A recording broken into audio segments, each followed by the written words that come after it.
这是点嘞，各位观众朋友，大家好，欢迎您收看藏人行政中央电视台本周西藏华语新闻节目，我是本期的主持人卓玛。本期的主要新闻有：达赖喇嘛尊者在世界地球日呼吁人类必须共同保护地球家园；藏人行政中央呼吁藏人民众在5月底前在家禁足防疫。功德林仁波切向藏人行政中央新冠病毒救济基金捐赠50万卢比。驻台湾与日本办事处呼吁国际社会拯救第11世班禅喇嘛。82个国际人权团体要求联合国取消对中国代表的任命决定。下面请看详细内容。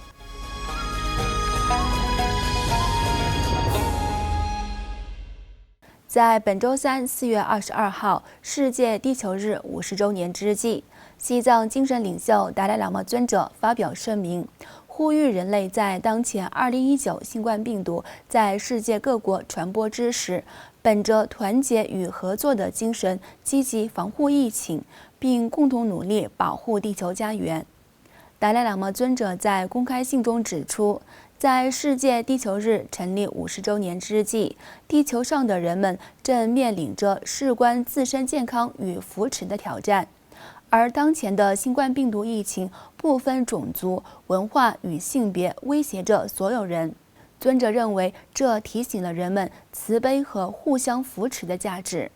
尊者进一步强调，地球的未来就是人类的未来。现今面临的全球性问题，正需要人们共同努力克服。同时，尊者认为，这提醒了人们慈悲和互相扶持的价值。此外，尊者表示，我们必须保持着团结与合作的精神行事，如此才能照顾到需要帮助的人们，特别是在世界各地遭遇困苦的兄弟姐妹。另外，为防止新冠病毒在印度全国解除封锁后的进一步传播，藏人行政中央呼吁印度各地的藏人民众至今年5月底前在家禁足防疫。司政罗桑桑格在本周四4月23号举行的新闻发布会上强调，在3月17号之前收集到的关于境内藏人感染新冠病毒的数据显示，106名境内的藏人受到感染，同样大约100名在美国的藏人确诊为阳性，而截至目前，印度藏人社区持续为零感染状态。随着印度全国的宵禁日期在下周结束，司政罗桑桑格提醒所有藏人，根据科学家的预测，5月的第1周和第2周，2019新冠病毒疫情的传播会持续上升。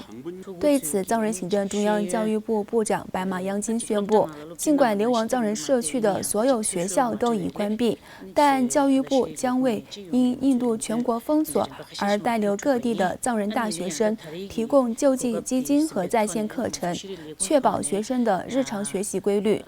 另外，在中国武汉爆发的2019新冠病毒传播至全世界之际，世界各国的藏传佛教领袖和流亡藏人民众为表达对印度人民和政府支持和援助，纷纷捐献物资和资金，支持印度政府对抗新冠病毒及救济贫困和弱势民众。上周，藏传佛教格鲁派高僧功德林仁波切通过他的代表向藏人行政中央新冠病毒救济基金捐赠50万卢比，支持流亡藏人社区的新冠病毒疫情的防护工作。而在藏传佛教各教派领袖和寺院的带领下，流亡藏人团体和民众为表达对印度人民和政府支持和援助，纷纷捐献物资和资金，支持印度政府对抗新冠病毒的防疫工作及救济贫困和弱势民众。此外，自1995年遭中共劫持后失踪至今已有25年的第11世班禅喇嘛耿登却吉尼玛将于明天4月25号年满31岁。至此之际，为了获得国际社会对班禅喇嘛遭劫持失踪事件的关注，藏人行政中央驻台湾和日本办事处于本周相续举办请愿活动，呼吁各国加入营救班禅喇嘛的行列，要求中共立即无条件释放第11世班禅喇嘛。藏人行政中央驻台湾办事处通过电子邮件的形式，分别向53个驻台湾的各国使馆发送了相关资料，同时将记录班禅喇嘛制度和11世班禅喇嘛失踪等相关资讯的200余页书面资料，分别寄送给台湾国会西藏连线的39名成员和9名台北议会支持西藏小组的成员及相关人权机构。而驻日本办事处于本周三4月22号将第11世班禅喇嘛被中共劫持后失踪至今等相关资料整理和翻译成日本小册，分别寄送给93名日本国会议员、学术界人士以及其他远藏人士和各国驻日本使馆，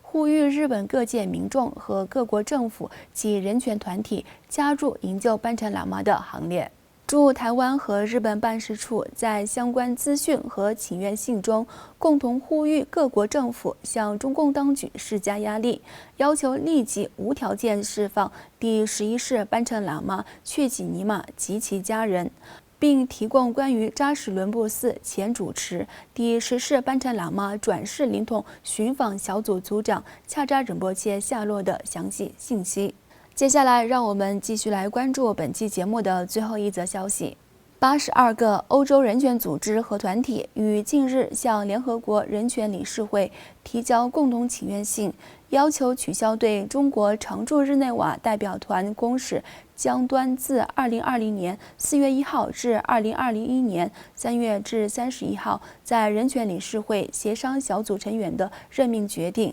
这份联合请愿书已递交给联合国秘书长、联合国大会第3委员会主席安东尼奥先生、联合国人权理事会主席伊丽莎白女士和联合国人权事务高级专员巴切莱特女士，以及提名中国加入了联合国人权委员会协商小组的亚太区域集团的55个成员国，要求分别取消对中国代表的任命。请愿书还指出，中国被任命为联合国最具影响力组织的成员，将对所有在过去60年里为努力抗议中共政权压迫的藏人发出了令人沮丧的信息，